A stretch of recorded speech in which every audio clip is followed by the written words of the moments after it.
Yep, so we basically have any kind of residential sprinkler system that you would see. We have a tank and a pump. We have, through our backflow, we can hook it up. We have a couple different connections underneath. We can connect and flow through the backflow. We can flow straight through with the riser. Behind the colic box there is we've got a, we call it an oh shit valve, in case somebody doesn't make the fire doesn't get carried away enough and doesn't actually fuse the head. We can also access that. We can run an inspector's test. We have a dry system. The dry system is stubbed in just over the top of the ceiling, but that way if you're in a 13R and you do have a dry system in an attic assembly, there are some municipalities that do require it, so we have a working dry system also. And we can flow it through any means that we want. And then around the side, we do have a single snoot fire department connection, and everything's powered up with the generator, and we can run the bells and everything, all the bells and whistles. So it's available. You know, if you have an event that we'll throw it out there and we'll set it up and everything. Everything's accessible from the back. When we put it together, we tried to cover up all aspects. We made a method of procedure. You don't have to worry. We'll send somebody out. We'll send a crew out there to take care of everything. All you'll have to do is supply the firefighters to fight the fire in the unprotected unit. So we got tons of furniture, everything we need to set it up at your facility, for whatever event you have. But pretty much everything in there is ready to go. Just let Tom Leah know, and we'll make the arrangements for you guys to take advantage of it.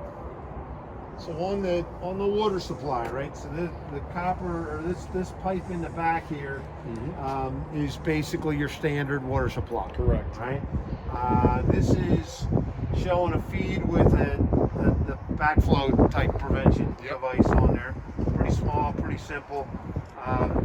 One of the things that you will get with the backflow prevention, however, is there are valves on there, right? So there's valves on either side of it that could be closed in a way. Now, what they've done in our community with those type of valves is they take the handle off, right? The handle that's there, they take it off and put it in the cabinet, in the spare sprinkler cabinet or whatever.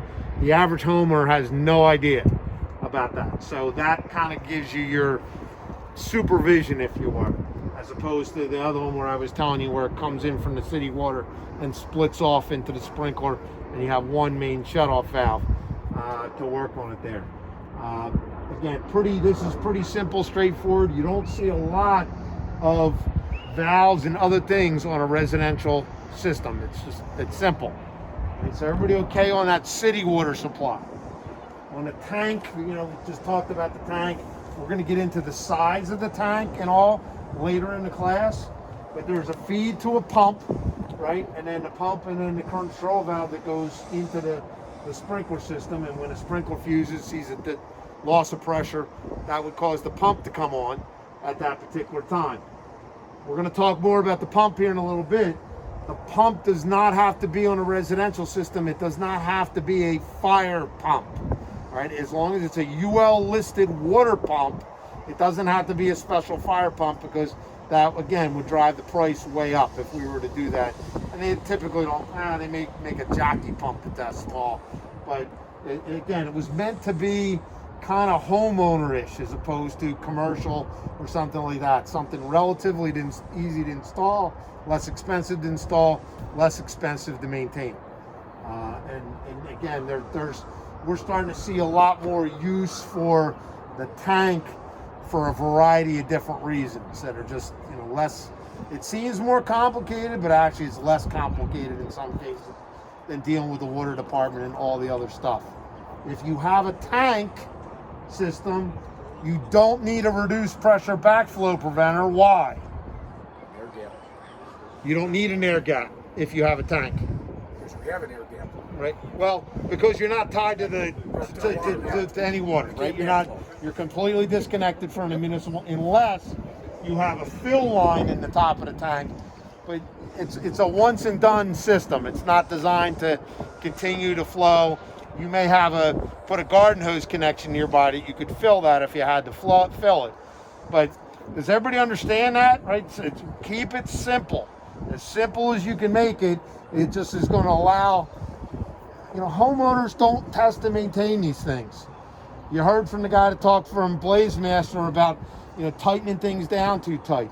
I actually looked up at one of the sprinklers in my house one day, and the liquid was missing from the glass bulb.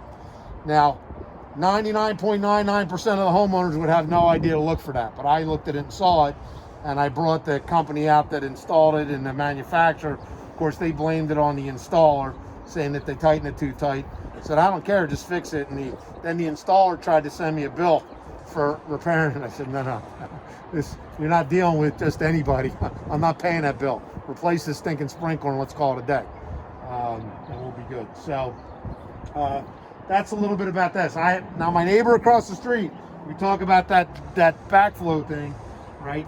She didn't know that the valves were on there, but she was very afraid of the system leaking. She had a special needs child with Down. She had 4 kids.